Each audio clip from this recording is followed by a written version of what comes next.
Baik, bismillahirrahmanirrahim. Assalamualaikum warahmatullahi wabarakatuh. Halo semua, perkenalkan nama saya Nabila dengan NIM 2111306108.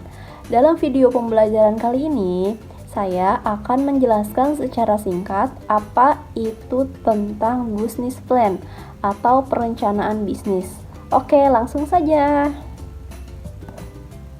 Nah, sebelum kita mengenal lebih jauh tentang perencanaan bisnis ini, ada yang tahu nggak? Atau tentang kalian tuh, apa sih kira-kira yang ada di benak kalian tentang perencanaan bisnis ini? Apakah usaha, atau berjualan, atau tentang uang, atau tentang yang lain sebagainya? Nah, jadi di materi kali ini, kita itu akan mengenai tentang perencanaan bisnis. Jadi sangatlah penting kita sebagai calon pembisnis atau investor muda itu dalam melakukan perencanaan bisnis atau usaha yang matang perlu juga dan berguna juga apabila kita ingin mengajak mitra usaha bisnis kita, investor atau calon kreditor untuk merealisasikan impian kita agar jadi kenyataan. Oke, langsung saja dengan materi pertama, yaitu definisi business plan.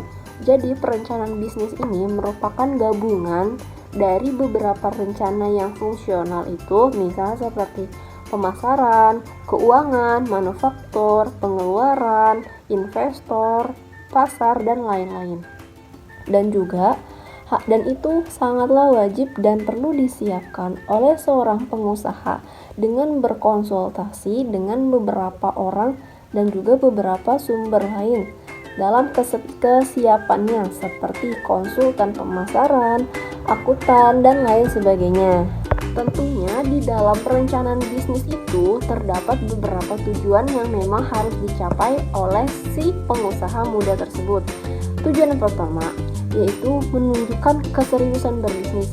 Kalau kita sudah berkecimpung atau menerjuni suatu usaha, itu pasti akan dijalankan dengan keseriusan atau kesungguhan yang berbisnis. Karena kalau kita tidak benar-benar atau kita tidak giat dalam mengelola suatu bisnis, maka kemungkinan besar bisnis itu akan menjadi mengalami kemunduran atau kebangkrutan. Kedua adalah dapat mengatur keuangan. Jadi tidak sekedar untuk memanajemen waktu usaha, tetapi memanajemen dan meminimalisir keuangan itu tentunya adalah poin yang sangat penting dalam menjalankan ide bisnis, dan itu akan berpengaruh dan berdampak pada akhir apakah si pembisnis itu dapat mengalami keuntungan atau kerugian.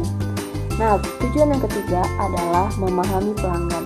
Ternyata kita memahami pelanggan, yang dimana artinya kita dapat bisa membaca lingkungan sekitar, apa yang mereka inginkan dan apa yang mereka butuhkan pada saat itu. Jadi bisa saja kita memasuki pasar mereka dan kita akan membuat produk atau jasa yang akan dibutuhkan dengan mereka. Tujuan yang keempat adalah membantu mengambil keputusan.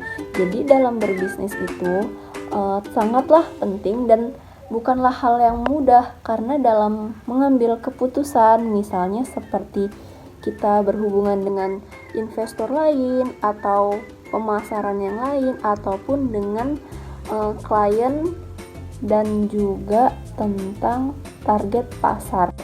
Langkah membuat bisnis plan. Ada 3 langkah di sini yang saya ambil dari beberapa buku tentang bisnis.